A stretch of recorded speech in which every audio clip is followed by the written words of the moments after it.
On the morning of August 17, 1942, at precisely 0917 hours, Sergeant Clyde Thomasson crouched behind the slender trunk of a palm tree on Makin Island, gripping a Winchester Model 1897 shotgun that his own officers had dismissed as a relic from another era. A weapon better suited for hunting rabbits in the rural fields of Georgia than facing battle-hardened Japanese defenders entrenched in concrete pillboxes and coral emplacements. At 27, Thomasson commanded 12 Marines against 70 well-prepared Japanese troops who had transformed every trench and foxhole into a lethal death trap, their machine guns sweeping arcs of fire across the humid, salt-tinged air.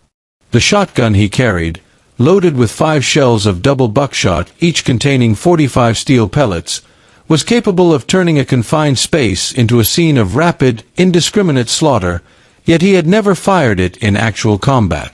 6 months prior, Marine Corps weapons instructors had laughed at the pump-action shotgun, ridiculing it as a tool of antiquated warfare, vastly inferior to the standard-issue M1 Garand rifle, with its semi-automatic 8-round clip and 400-yard effective range. Thomasson's Model 1897, by contrast, was limited in reach to 30 yards, with a bolt-action design that seemed primitive compared to the sleek modernity of contemporary firearms, and his company commander had denied permission for him to carry it into battle, urging him instead to rely on what the Army considered the real weapon of combat, the Garand. But Thomasson, drawing upon stories his father had told him of the Western Front in 1918, knew that the trench shotgun had inspired fear even among the Kaiser's troops. German officers had filed diplomatic protests, calling the weapon inhumane, threatening execution for any captured American soldier found carrying one, and describing the hammer-driven, tubular magazine shotgun as a terror unlike any conventional rifle. As the first rays of dawn illuminated the coral-strewn beaches, Japanese defenders opened fire from a reinforced pillbox 50 yards ahead, and Thomasson realized that he was about to validate exactly what had unnerved the German army decades earlier: the unique and devastating capacity of the Winchester 1897. The gun's defining feature, a lack of a trigger disconnector, allowed him to hold the trigger while cycling the pump, firing a shell every time the bolt slammed forward, making the 5 shells he carried capable of unleashing a fusillade of steel in under 2 seconds, effectively a hand grenade delivered with deadly precision into any trench, bunker, or hut. As he kicked down the door of a Japanese sniper hut and slammed the pump forward, the first reports of thunderous buckshot echoed across Makin Island, signaling the return of a weapon that combined simplicity, reliability, and lethal close-range firepower, a weapon that had been killing efficiently for nearly half a century before it reached the Pacific.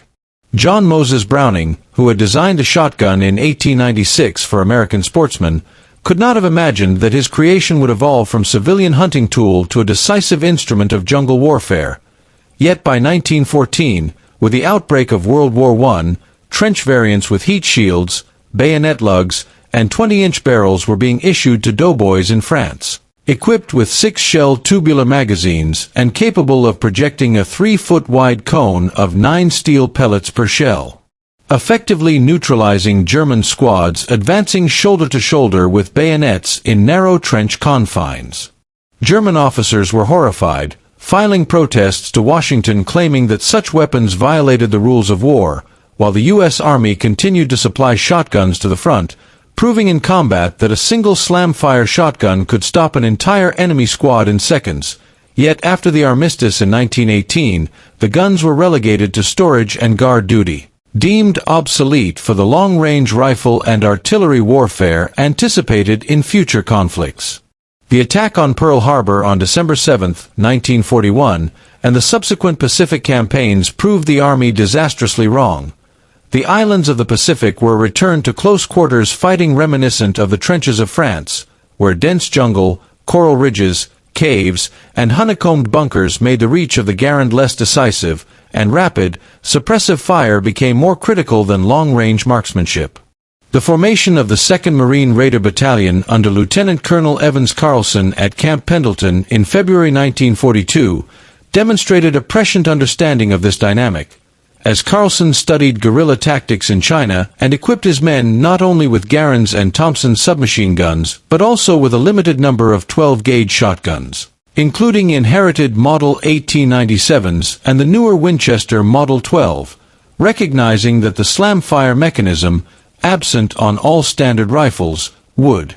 allow his raiders to dominate tight, jungle-covered terrain, effectively recreating the tactical advantages of the Great War trenches in the Pacific Theater. Sergeants like Thomasson, steeped in hunting experience and intimate with a shotgun's capabilities, practiced tirelessly at Camp Pendleton, emptying 6 shells in under 3 seconds while maintaining accuracy, demonstrating to skeptical fellow Marines that the weapon's speed, spread, and reliability made it an unmatched tool for clearing bunkers and trenches. On August 4, 1942, 2 companies of the 2nd Raider Battalion embarked aboard submarines Nautilus and Argonaut, bound for Makin Island in the Gilberts, tasked with raiding the Japanese seaplane base, destroying infrastructure, and gathering intelligence in a diversionary strike for the larger Guadal Canal landings. Surfacing before dawn on August 17, the Marines approached in rubber boats, engines muffled, weapons wrapped against saltwater spray, while Japanese sentries opened fire, overturning boats and forcing men into chest-deep water. Thomasson reached the beach, shotgun ready, facing 70 prepared defenders in trenches and pillboxes, a scenario in which every skepticism about the weapon's viability evaporated as his first rounds proved devastating, the 45 steel pellets per shell wreaking havoc in close quarters, the sound of the slam fire echoing across the coral and jungle, instilling fear in Japanese defenders encountering a weapon unlike anything they had imagined, and signaling a broader shift in Pacific combat. The battle at Makin, followed by engagements at Guadal Canal, highlighted the tactical genius of integrating shotguns into close-quarters combat, particularly when coordinated with heavy weapons, anti-tank 37mm guns loaded with canister rounds, water-cooled Browning machine guns, and concentrated fields of fire transformed traditional Japanese mass assault tactics into slaughter when attackers reached what they expected to be decisive bayonet range, and small groups attempting to infiltrate through jungle undergrowth were decimated by Marines wielding slam-fire shotguns, Thompson submachine guns, and automatic rifles, proving that confidence in specialized close combat weapons enhanced both survivability and mission effectiveness. 4 days after the Makin raid, the Battle of Guadal Canal demonstrated the psychological and tactical impact of the shotgun even further.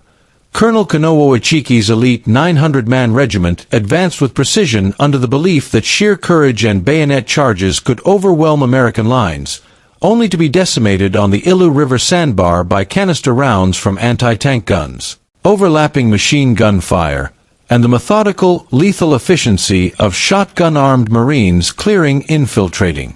soldiers in the dense jungle. Private First Class Johnny Rivers, for instance, eliminated 3 bayonet-wielding Japanese soldiers 20 yards from his foxhole in seconds, firing all 6 shells from his Model 12 with slam fire, the 54 steel pellets neutralizing a threat before it reached his position, exemplifying the weapon's decisive effect in jungle warfare and the validation of Carlson's foresight in issuing shotguns for close-range engagements. This pattern repeated and scaled in subsequent operations. The assault on Tarawa, with Major Henry Pearson, Crow leading the 2nd Battalion, 8th Marines across Red Beach 3, saw the devastating combination of pre-landing bombardments and close-quarters assault where shotguns, flamethrowers, and demolition charges complemented standard firearms to clear reinforced bunkers, pillboxes, and trenches. The unique demands of amphibious operations, particularly the wade across coral reefs under fire, transformed the perception of shotguns from an archaic curiosity to an indispensable tactical tool. At Tarawa, confined spaces and short ranges amplified the utility of slam-fire shotguns, allowing Marines to suppress Japanese firing positions efficiently, neutralize threats in enclosed pillboxes, and reduce casualties in the high-intensity environment where the Garand's precision and range were insufficient. The lessons learned influenced the planning for future Pacific operations. Distribution of shotguns increased, specialized ammunition pouches and modified bandoliers were developed to carry 30 to 40 shells per Marine, and training manuals incorporated standardized tactics for close-quarters engagement, bunker clearing, and coordinated assaults with flamethrowers and demolition teams. This tactical evolution reached its culmination during the Okinawa campaign, where over 8,000 12-gauge shotguns were deployed, including Model 12 trench guns, each Marine carrying sufficient ammunition to conduct systematic clearing of interconnected cave and tunnel networks under extreme combat conditions. Staff Sergeant William Manchester, for instance, led a squad in the 6th Marine Regiment to clear the Hill 62 cave complex, using his Model 12 to fire into confined chambers at close range, the sound of slam fire echoing like thunder in subterranean passages, neutralizing defenders with minimal exposure, while flamethrowers suppressed remaining threats, demonstrating the lethal synergy of combined arms and short-range weaponry in extreme combat environments. The tactical doctrine validated across Okinawa proved decisive, with shotguns providing both psychological assurance to American troops and tangible reductions in casualties during close-quarters combat, demonstrating that a weapon once deemed obsolete could define the outcomes of modern warfare, influencing not only immediate operational success but also long-term doctrine, including urban combat preparation for the proposed invasion of the Japanese home islands under Operation Downfall. Across the Pacific, the wartime adaptation of shotguns transformed infantry tactics, integrating simple, reliable, and devastatingly effective technology into complex combined arms operations, while post-war assessments confirmed their efficacy. Units armed with shotguns consistently reported lower casualties during bunker clearing. Captured Japanese records revealed adjustments to defensive design in response to close-range American firepower, and veterans attested to the confidence and aggression these weapons enabled in engagements where rapid, overwhelming firepower decided survival and mission success. Over 80,000 shotguns, including the Model 1897 and Model 12, had been distributed by war's end, cementing their place as the most widely issued specialized weapon in the Pacific theater, and post-war military police, prison guards, and other security forces continued to rely on the 12-gauge for situations demanding immediate lethality at close quarters. The legacy of the shotgun in World War II, from the jungles of Makin and Guadal Canal to the tunnels and caves of Okinawa, was not merely a matter of individual heroism, but a transformative shift in tactical thinking, where simplicity, reliability, and devastating effectiveness at conversational distances reshaped infantry doctrine, validated the ingenuity of foresight officers like Carlson, and proved that sometimes the most enduring tools of war are those that marry technical simplicity with maximum human impact, leaving a legacy that influenced combat planning for decades, and demonstrating that the weapon which had entered the war as a curious relic from the trenches of France had become indispensable for the brutal, intimate, and decisive battles of the Pacific Campaign.